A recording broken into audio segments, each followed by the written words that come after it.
Hey there, this is the Winchester Wildcat 22, semi-auto. There was, or maybe I guess technically still is, a Winchester rifle called a Wildcat. It was a bolt-action rifle.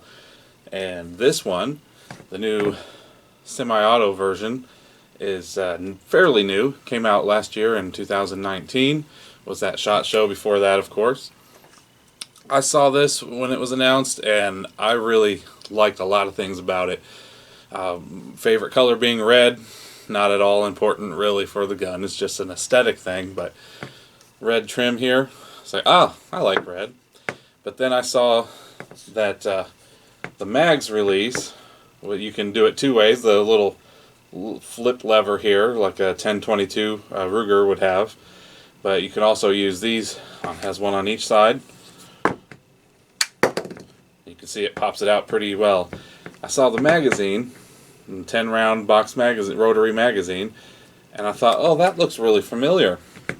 And then about the next thing I saw said about it in the video was that it is compatible with Ruger 1022 magazines. So I already had Ruger 1022 magazines, so obviously it's going to be convenient to have some interchangeability there. Now the one difference between these two, they both work perfectly fine. The design is slightly different on the Winchester.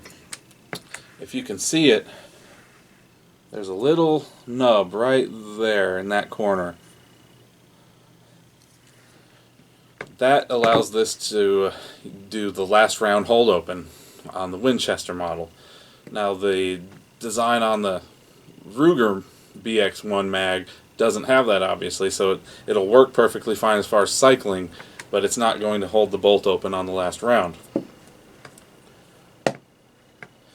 Another thing I liked about it is the sleek lines. The skeletonized synthetic stock, they pointed out that it made the rifle very light, and it is. It weighs 4 pounds. At least the factory information is. I haven't put this on a scale to verify, but this rifle comes with a built-in Picatinny rail here. You have some peep sights that are sort of adjustable. But one thing I kind of don't like about the rifle, and it's just a nitpicky thing, it's not very important, is here on the front sight.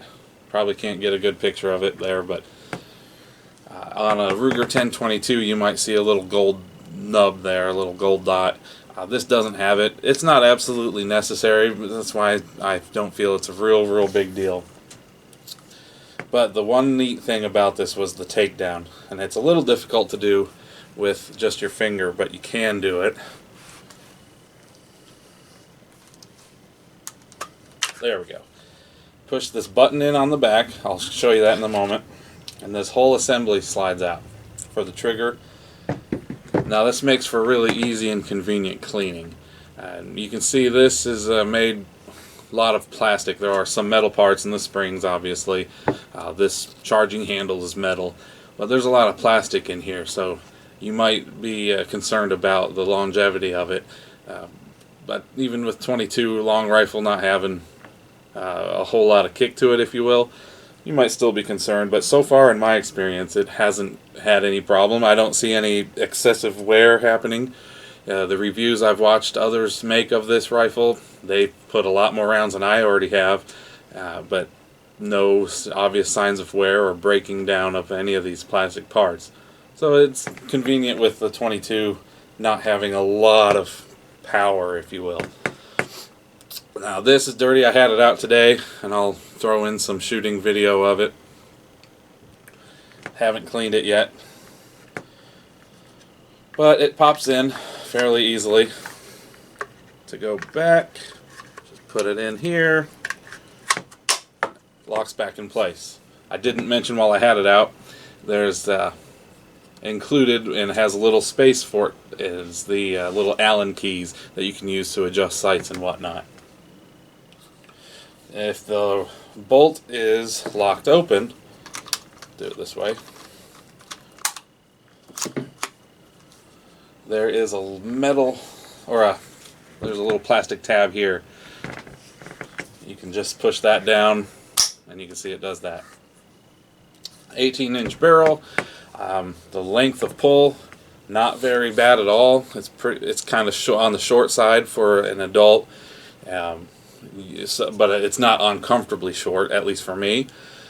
Youth, smaller framed people, they would find this pretty comfortable, I would imagine. My kid has shot this and she didn't have a problem with it at all. And she can't hold the rifle up fully. She's only 6, but it's not bad for her to be able to reach the trigger with proper supervision, of course. I like the interchangeability of mags, as I've mentioned. The 10-round mags work. The BX25 mags work, at least in my experience with my Wildcat and my 1022. They seem to give a little less trouble in this rifle as opposed to the 1022. You'll see in the shooting footage that I did have one little hiccup, but it went through the rest of that 25-round mag just fine. And then the Butler Creek mags and any other third-party mags you might have that are in the Ruger 1022 mag design, they will work just fine in this. You could hunt small game with this. You could plink all day with it and not spend nearly as much money as any other caliber, like centerfire rifles, the 308, 5.56, all of these rounds that cost a lot more. If you're just wanting to have some fun target shooting, you can never go wrong with a good 22 rifle. And I have not had problems with it yet, so I'm going to call it a very good 22 rifle. The value of it, the price, also very good. It was, I think, around $250-ish. Right now, with all the gun buying craze and whatnot going on, if you can find this rifle, it might be a little more, as you would maybe expect, given the times. But if you can find it, it's definitely going to be on a great value for you. Anybody that wants to use it as a trainer, just a fun little plinker gun out in the field.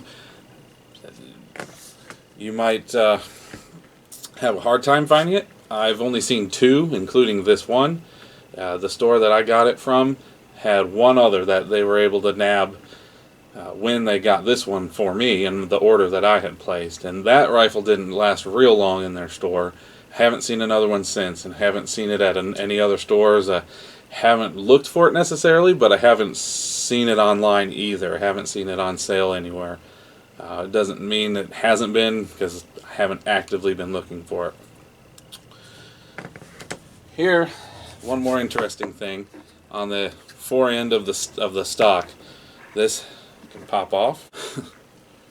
This Picatinny rail here, you can attach lights or sling mounts if they have any for it. It does have a loop on there, and one small one on the end of the buttstock here. There you go. Thank you for watching.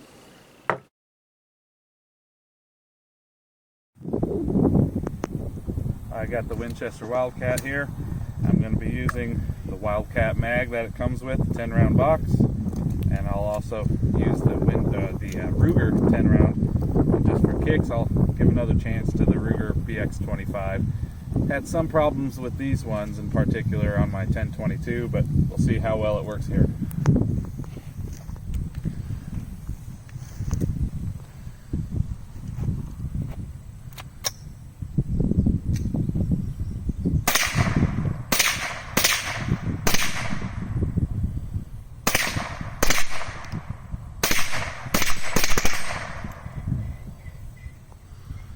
On the Winchester mag, you can see the last round hold open.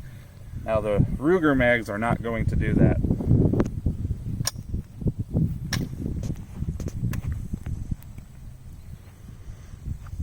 There's the Ruger.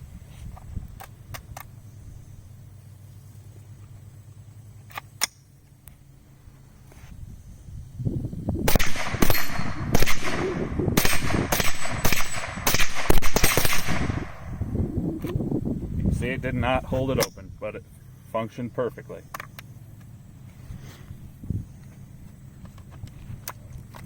Now we'll try a mag dump with the 25.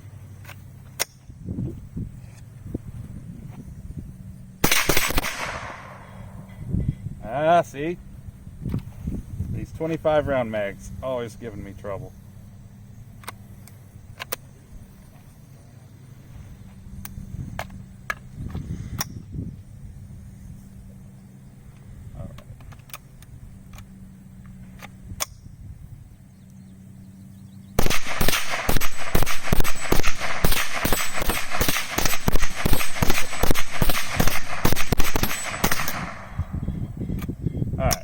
just one little hiccup on that one. That's not too bad. It's better than my 10-22 does with these magazines. Now on that 10-22, the 10 round mags I don't really have a problem with, but there you go, Winchester Wildcat 22.